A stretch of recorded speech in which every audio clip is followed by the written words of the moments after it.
The reason I wanted to do this particular webinar is because a lot of times when I am on calls with people or chatting with people, they say, I have my process written out. I have all of my content built. I know exactly what it is that I want to do, but I don't know how to take what I've written out and actually talk to Dubsado or have it talk to Dubsado the right way.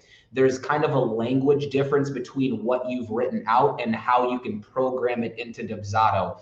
So this webinar is going to be specifically about teaching you how to think about what you wrote and how you can translate it in Dubsado. And usually when people get to this step, there's always, I used send email instead of send appointment scheduler, or I used send form instead of send contract, and all of those different kind of gotchas that you can experience when you're building your workflow. I want to tackle those today, and that's going to help you down the road when you're kind of building other processes as well. The other thing I'm going to mention before we get into the slides here is that this particular webinar, you don't have to do what I'm doing today. You technically could go in and start building your workflow. If you have your process written out and you have your content, you technically can go in and start building your workflow.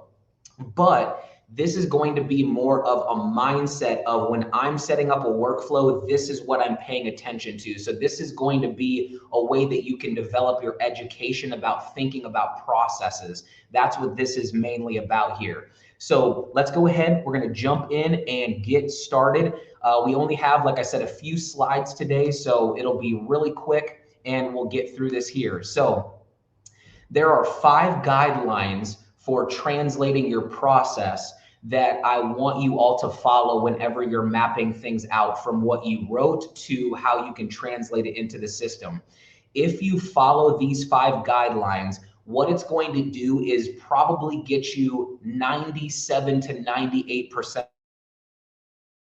of the way there. There's always going to be in every business kind of little quirks or little things that you might have to switch and change in your workflow. But if you follow these 5 guidelines, you will basically be able to stay on the road and you'll be in the right lane. And you should probably pretty much get there. But again, there might be little nuances to everybody's business where if you follow these 5 guidelines, you might have to do something else. But this should at least get you pretty much all the way there. So let's jump into these guidelines. Like I said, you can download this handout so you can review these guidelines for yourself. And so we'll jump into those here. So number 1, if you are emailing a proposal, questionnaire, or sub-agreement, those are considered forms in Dubsado. If you are emailing any one of those 3 forms, you must use the send form action. You have to. So if you, again, this is just a guideline that you need to follow, but if it's one of those 3 types of forms, if you're emailing that to a client, you have to use send form, okay? Now let me show you what I mean by that. I'm gonna pop over to Dubsado here inside of a workflow and explain why that's the case. I have an action here that is sending out a follow-up questionnaire to a client, okay? So I'm using the action send form. The reason you want to use that action is because by using the action, you have the ability to choose the template that you want to use to send to the client. If I want to send a follow-up questionnaire or a proposal or a sub-agreement, I want to use that so I can choose what form I'm trying to send, and it will give me the ability to choose the email that I want to use to send it. Remember yesterday when we're writing out the process and we say email the questionnaire, because when you're building the workflow, you're choosing what you want to do, when you want it to happen, and then which pieces of content go out, if you remember from yesterday, and you're picking the form and the canned email that goes with that form. In this particular action here, I have the form that I want to send, and this form link right here is going to be the button that they click on to access that particular form. So I need both in there. I need to choose the form, and I also need to have that form link in there so that it creates the button that links to the form that I've already selected. If I were to choose send email instead, let's just say I choose send email. immediately what you'll notice is there is no way for me to choose what form I'm trying to send. I could go in here and I could put in an email that has a form link in it, but there's no way to tell the workflow what form is supposed to go in that bracket area. So if it's a questionnaire, proposal, or sub-agreement, it has to be send form. So that way you can tell the workflow, I want to pick from one of my templates, and that's the form that I want to use to do it. So that's the first guideline. Proposal, questionnaire, or sub-agreement, it has to be send form, okay? Number two, if you are emailing a scheduler template to a client, remember, if you're emailing it, this isn't for anyone who's embedding it on their website or anything along those lines. If you are planning on sending a scheduler template as an email, you must use the send appointment scheduler action, and you need to use the scheduler link smart field in the email. So let me show you what I mean by that visually. This second action that I have, now this is not my workflow, by the way. This is just a way that I can explain what I'm talking about here. So this action here, which is send appointment scheduler, I want to send a kickoff session. When I open this up here, it follows the same principles as what we just talked about, where if I choose send form, I need to be able to choose the template that I want to send. If I use send appointment scheduler, it allows me to choose the scheduler template or scheduler group. If you're sending out a group, I can choose that template here and the email that goes with it. And I have that scheduler link in there because whatever template I chose there, whether it's a template or a group, it's going to go in that bracket area. So you have to use send appointment scheduler. Now, what I see a lot of is where people will take the hyperlink from the scheduler, just that direct link, and just paste it inside of the email. You cannot use it in that way if you want their appointment to go into the project. That direct link is for public scheduling, for someone who's not in the system yet. That's designed to have them book an appointment and then have them come into the system. So you can put it in there, but it's not going to go into the project like what you're wanting it to. The correct way of doing it, if you're going to send an appointment scheduler, is send appointment scheduler, kickoff session, and you want to put the scheduler link in there. So that's very important. And that is our second guideline. That's only if you're emailing, again, a scheduler template. Number three, if you are sending an email with no Dubsado template, so you're just sending just a plain ordinary email, you'll use the send email action. The send email action probably gets overused more than any other action because, when you're looking at it, you say, well, I do want to send an email. I just want to put attachments in there. But send email is designed to just send a plain ordinary email. So let me show you what I mean there. If I open up this particular action here, I'm choosing send email as my action. And the only thing that I can do is just choose a canned email. That's because you're not supposed to add any Dubsado templates in here. You're just sending a plain canned email. So a good example of this is, hey, client name, it was great chatting with you on the phone. It's a shame that we will not be able to continue working together. I wish you the best. Kind of like a not a good fit email. So there's no Dubsado templates in here. I'm not linking to a form or to a schedule or anything along those lines. This is just a plain ordinary email. Now, if you are wanting to put in something outside of Dubsado, like a link to a PDF that you have in Google Drive, or a link to, if you're using Calendly or Acuity, if you're using those platforms, you can definitely put links to that in this email. I'm only talking about Dubsado templates. Then you will use send email if you don't have any Dubsado templates in here. So that's rule number 3, or guideline number 3. I don't want to say rule, but it is kind of a rule. So that's number 3. 2 more, and then we're going to jump into the Notion template. So number 4, And this is the one that probably throws the most people off. So I really want to make sure that people understand why you can't do this and kind of the guidelines around this particular one. You can only have one form, and that means proposal, questionnaire, or sub-agreement. If you're taking notes at home, anytime that I'm saying you can only put one form in there, I'm talking about proposals, questionnaires, and sub-agreements.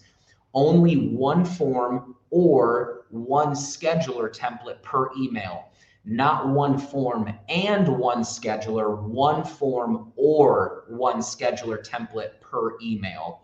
And you can't do doubles of forms and schedulers. So let me show you what I mean by that.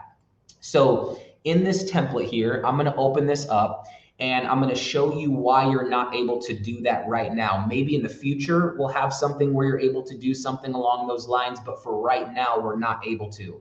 So let's say I choose the action send form. So I'm wanting to send a form out, but I'm also wanting to include a scheduler link. Here's where you kind of get into trouble. When you do send form, I get to pick what form I want to send. So same idea as the very first guideline. I get to choose the form template and the email that I want to use. And so in this email, it says, hey, client name, below is your design proof. Please get this completed to me as soon as possible. And I have my form link. That form link is going to connect to the form that I've picked. So we're good there.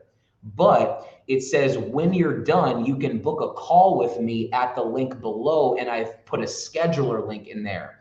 Now, the problem with this is that I have the scheduler link there, but there's nowhere in here that I can choose what scheduler goes in that bracket area. So I run into trouble there. If I were to send this out, this is going to be blank and there's not going to be anything in there because up in the content area, there's nowhere to choose the scheduler template. So hopefully that makes sense for everybody on why you're not able to do it that way.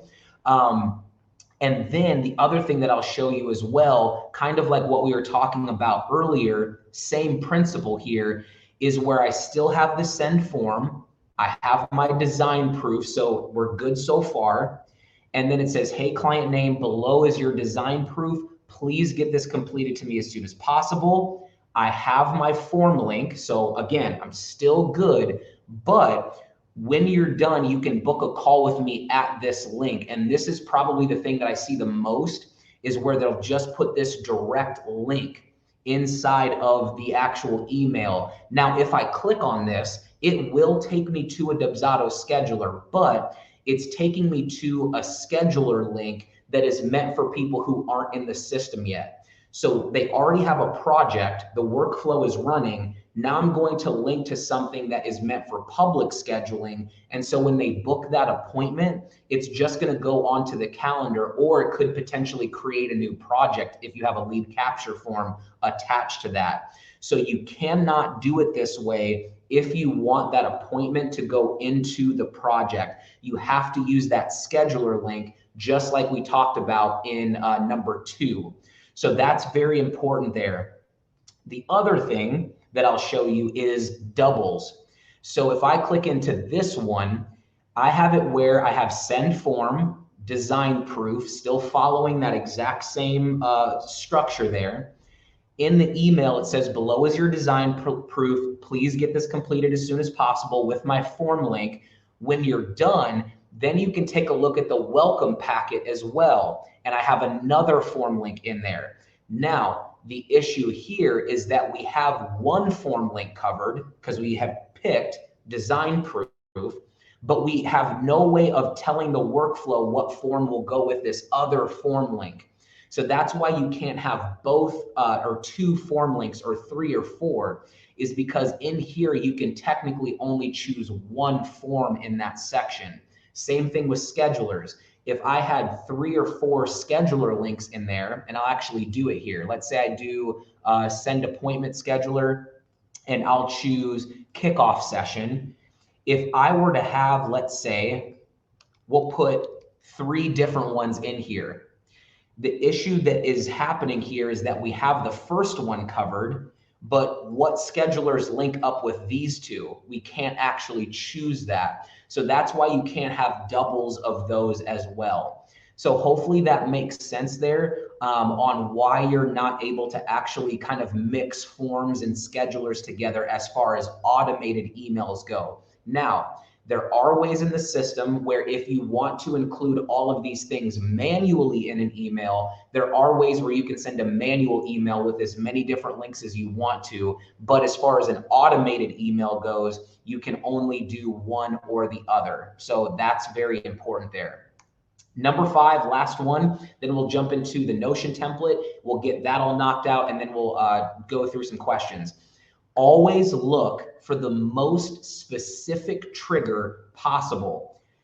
A lot of times, sometimes when I'm talking with people or going through their workflows, they basically just throw after all previous actions are complete on everything, and they don't realize that that's actually going to just send those things out in a domino fashion. It's not going to wait and be as strict as what they're wanting there. So always look for the most specific trigger. If no other option fits, then use after all previous actions are complete, maybe with an approve button possibly. And this will make more sense once we get into the Notion template on why I say this. Now, I've been on some calls before where people have said, I've seen some webinars that you've done in the past, and I believe in the webinar you said, don't ever use after all previous actions are complete. That is not what I'm saying. So I just want to get that out there. I'm not saying never use it. I'm saying basically think about it as a last resort if there's nothing better that fits with it. And once we get into the Notion template, hopefully that will make sense why you should try to look for a more specific trigger there. Okay. So now what we're going to do, that was my last slide. We're going to jump over to the Notion template that we were looking at yesterday. I have all of my actions written out on that Notion template. So let me stop sharing my screen here, and then I'm going to pull up my Notion template so we can all take a look at that. So let me pull this up, and we'll switch screens here, make this little transition as smooth as possible for everybody. One thing I did with the Notion template is I switched it over to white and have a white background instead of doing the dark mode. A lot of people I saw in the chat, I went back and reviewed a lot of things. A lot of people were saying it was kind of hard to read that dark mode. So I switched it over to just the light mode. And so hopefully that you can see this a little bit better today. Now, what I did for my specific template is I put those guidelines here because I don't want to have to unshare my screen and go back so I can explain the guideline and then reshare my screen again. So I just threw them on this template so that way I can show you here and I don't have to switch back and forth between screens. So that's on my template here just for demonstration purposes. But as you can see, I've put in my entire process in here, and that was the homework for yesterday. Maybe you've gotten that far, maybe you're still working through it. That's totally fine. I just want to give you some keys here on how we actually broke all this down. So just a quick review. I wrote out what I wanted to do and which piece of content goes out and when it goes out. We talked about what, when, and which yesterday, and what needs to be approved. So you can see I put some approve buttons on some things I want to hold until I customize it, or I want to make sure that it's good before I send it.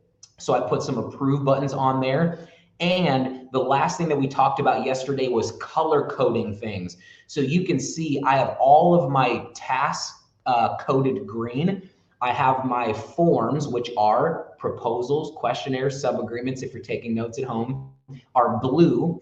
And I have my, I also included contract in there as well, just because it's something that you need to build in there. So I kind of included it in this template, but those are all together. My schedulers are orange, so that's there.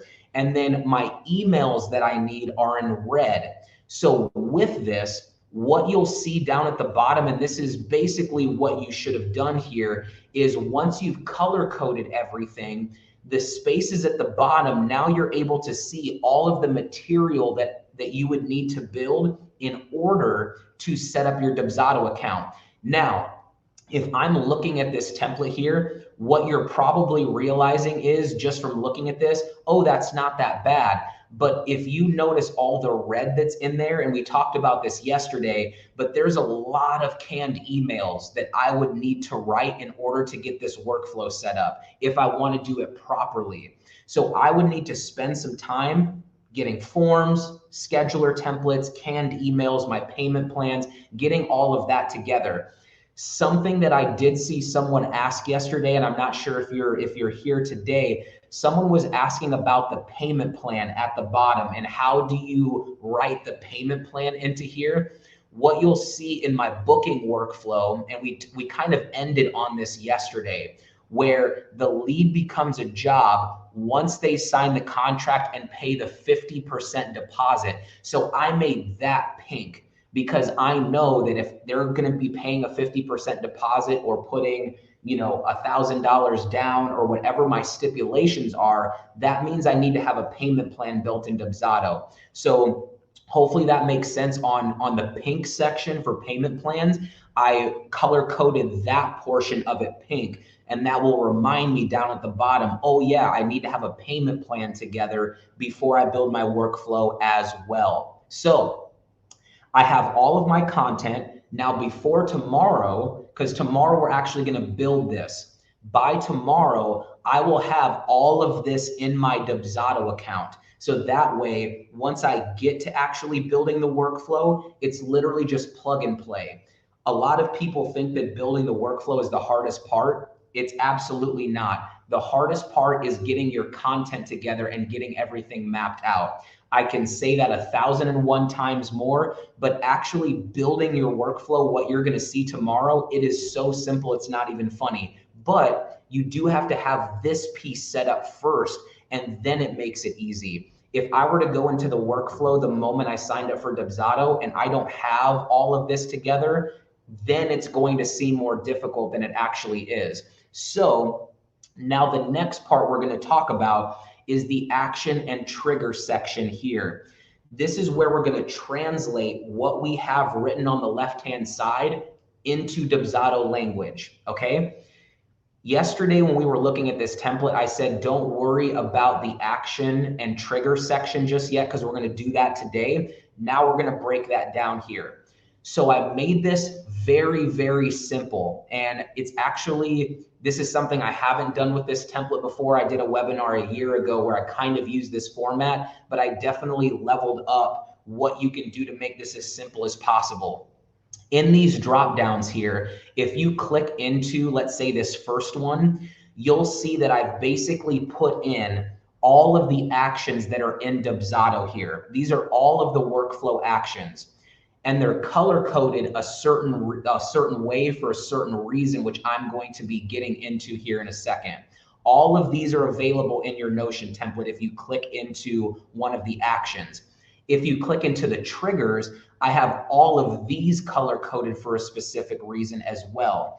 So the triggers, I can talk about these here because it'll be really easy to sum these up. The reason that these are blue is because after workflow started and after all previous actions are complete, those are basically kind of just general triggers. Those aren't really anything specific, they're more general. So I put those as blue. In Dubsado, the triggers are not in this order. They're in a completely different order. So I reorganize these so they make more sense. So the two blue ones are more of just your general triggers. The green ones are all based around project dates. So these are your before project start date, after start date, before end date, and after end date. So those are all green and in the same section. All of the orange ones are what we like to call client progress triggers. It's based off of things the client has done or has not done. So if a form is completed or not completed, if they sign the contract, if they pay the invoice in full, or if they do an invoice installment. So all of those are kind of together in the orange section. And then the last three, those are all based around appointments. So appointment triggers before an appointment starts, after an appointment has ended, and then once it's scheduled. So These are all kind of in their own groupings, which hopefully should make it a little bit easier. General triggers, project date triggers, client progress triggers, and then appointment triggers. So those are all there. Now, the action portion is actually going to be way simpler than that. I've color coded these actions to match the colors that you're using in the first section. So if it's green, which is a task, we talked about that yesterday. If it's green, you could, if you wanted to, literally click in here and just click the green color. It is literally matching colors, people. I made it that simple where you can say, okay, it's green as a to-do, so I'm going to click create to-do. If it is a scheduler that I'm sending out, remember our rules. If you're emailing a scheduler template, use appointment scheduler. But on this, since I'm emailing an appointment scheduler and it's orange, I'm going to use send appointment scheduler, which is also orange. So I'm literally just matching these things together. If I wanted to, I could do this without, even knowing my guidelines, essentially. I could go through, blue, blue, and just match them together. So here, underneath the blue discovery call questionnaire, remember I'm sending out a questionnaire to a client.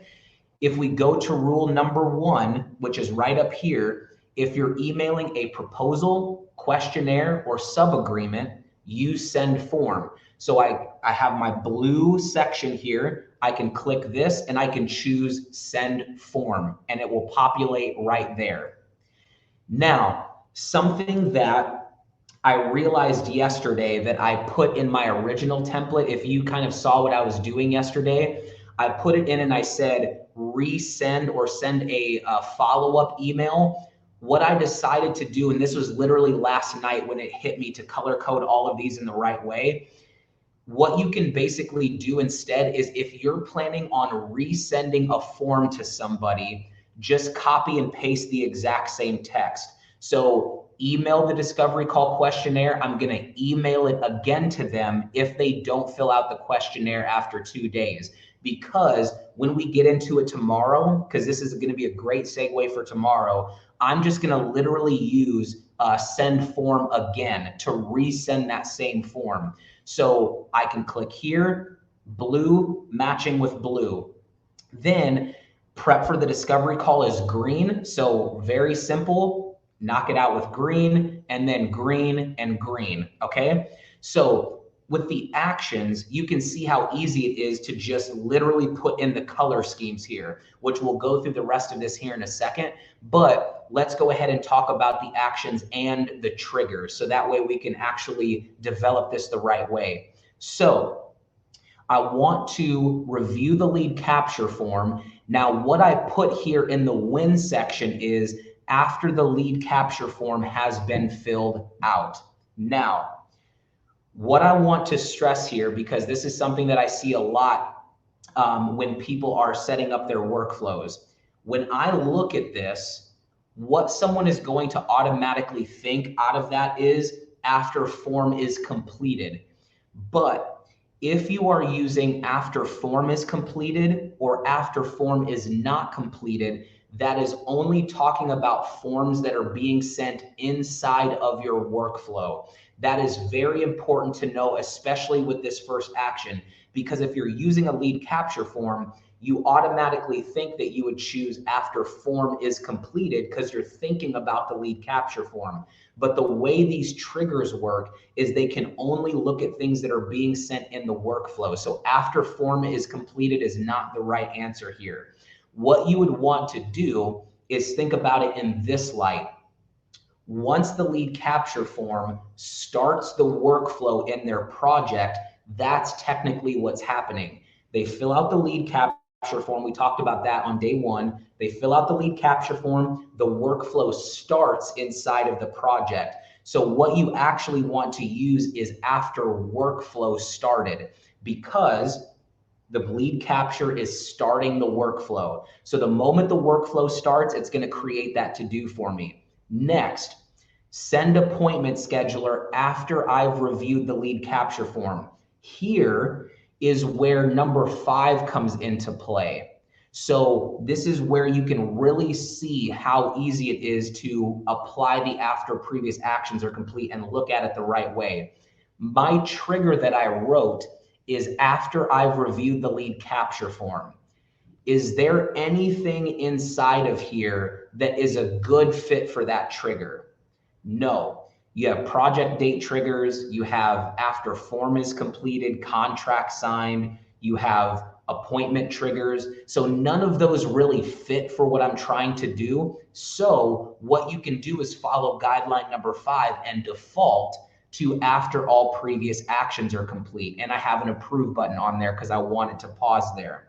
So anything in here when you're writing out your triggers and it's very just surface level where you're saying, after they've become booked, or after I've completed the to-do above, or after the portal is activated, all of these things, there's no triggers that fit that. So I'm going to use after all previous actions are complete as my default. Okay. So I've sent out my discovery call scheduler. Now I want to email them the discovery call questionnaire once they've booked a call.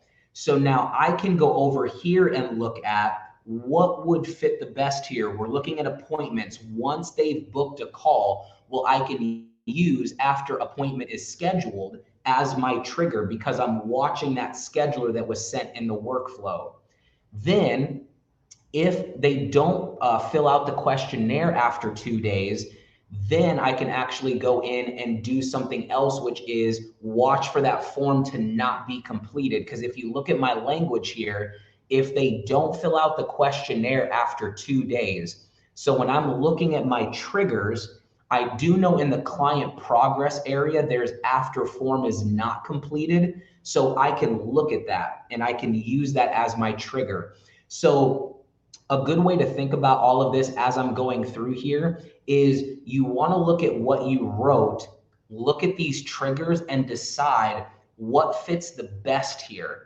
What's the best fit? And if there isn't anything, then I can use after all previous actions are complete. So here, this says 1 day before the call, I want to have a task get created. Well, I do know that we have before an appointment start time. So that would be the one that I would use there. This is immediately after the call. So that one would be after appointment has ended. So I'm literally looking at these and deciding which ones are the best fit there. Now, something that I do want to say here, because some people might be looking at what I'm doing here and say, well, yeah, obviously it's easy for you to know what all these actions and triggers are. On day 1, one of the things that I mentioned was your workflows work to the level of your Dubsado knowledge and how familiar you are with the system. Because I work here, I literally spend every day in the system working with workflows. So I've spent a lot of time inside the workflow. A good analogy that I can tie this to is if you have someone in your life where you can literally just finish sentences with that person, it's usually because you spent a lot of time with them. So you know them like the back of your hand. You know all of their different little mannerisms, what their body language is saying. You can pick up on all of those little things because you've spent so much time with that person. Because I've spent so much time in the workflows, I can actually go in and I don't really need to do this particular part. Hopefully down the road, you won't have to use this method either. But if you're not familiar with the actions and triggers in the workflow, spend some time to get to know what those are and what they're designed to do, because that's only going to level up your workflow building even more. So that's kind of why I'm able to go through this a little bit more quickly. But for you who's doing this at home, if you aren't familiar with the actions and triggers very much, what you need to do is just click on this, look at what your trigger is. So when I've determined that they're a good fit, that doesn't have anything to do with any of these other triggers. So I could either use after workflow is started, because technically this is a new workflow, or after all previous actions are complete would technically work here because it's a new workflow. So I'll just put after workflow is started, and really easy, I'm sending out a proposal. So I can do send form, and send form one more time here. Now, archive the project, you can click there and we have an archive project trigger. So that is a little bit different because that doesn't really have anything to do with the blue, red, green, any of those things. So I can do archive project there. And then lead becomes a job. That's not an action that you can necessarily do in Dubsado from a form or scheduler or those types of things. We're going to talk about making leads jobs on Friday. So I'm going to save that here for just a second. These three here, remember, this is all based off of if they haven't actually filled out the proposal yet, if they haven't filled it out after 3 days. Actually here, I can see that I have that copied. I want to do that after 7 days. So here, I can just say after form is not completed, after form is not completed, because I'm watching that proposal. And then here, if they don't fill it out after 14 days, same idea, after form is not completed. So hopefully you're starting to understand where my mindset is at when I'm going through some of these things here. One other thing that I want to do, and then I'm actually going to open it up for questions because that's really all that I have for today. I'm not going to go through the rest of this here because I want to make sure I have time to answer questions. In this booked workflow, what you'll notice with a lot of these triggers that I have here is that they're written in a language that is just very normal. So after they've become booked, after I've completed the to-do above, after the portal is activated, after I've uploaded the Pinterest board to their portal, after I've uploaded the welcome packet to their portal. All of these things, if I'm looking at triggers over here, there's nothing that fits for after I've completed the to-do above or after I've uploaded the welcome packet to the portal. There's not anything that fits with that. So we're going to follow guideline number 5. Basically, all of these here, after the portal is activated, after I've uploaded, actually, this should be this one here. After I've uploaded the Pinterest board to the portal, after I've uploaded the welcome packet to the portal, all of these things, there's not specific triggers that you can use, or after the kickoff meeting scheduler is added to the portal. This is literally all after all previous actions are complete. That's literally what all of these are, because there's not a specific trigger that works for these. After everything's been uploaded, after all previous actions are complete. In this sense, these are more just one after the other. Now, when we get into the event space, remember with our triggers, we have project date triggers. So 3 months before the event, 2 months before, 1 month before, all of these are going to be before project start date because I'm looking at before the project starts. So I can use those things there. So hopefully this all makes sense as far as how you can go through and break this down. As far as the actions over here, this again is just extremely color coded. So activate client portal, we do have an activate portal action in Dubsado, so you can actually plug that in. Green, match with green. Blue, we're matching with blue. Orange, we're matching with orange. It's literally just a matching game. And I can go through here and do all of this without even looking, because the way that this Notion template is set up, this is red by itself. And remember, our third rule is that if you're sending out an email with no attachments, then it's just going to be send email. So I can go through and plug all of this in here. Very simple, just so that you're able to see exactly how you can match all of these up. We'll just plug in the rest here really simply.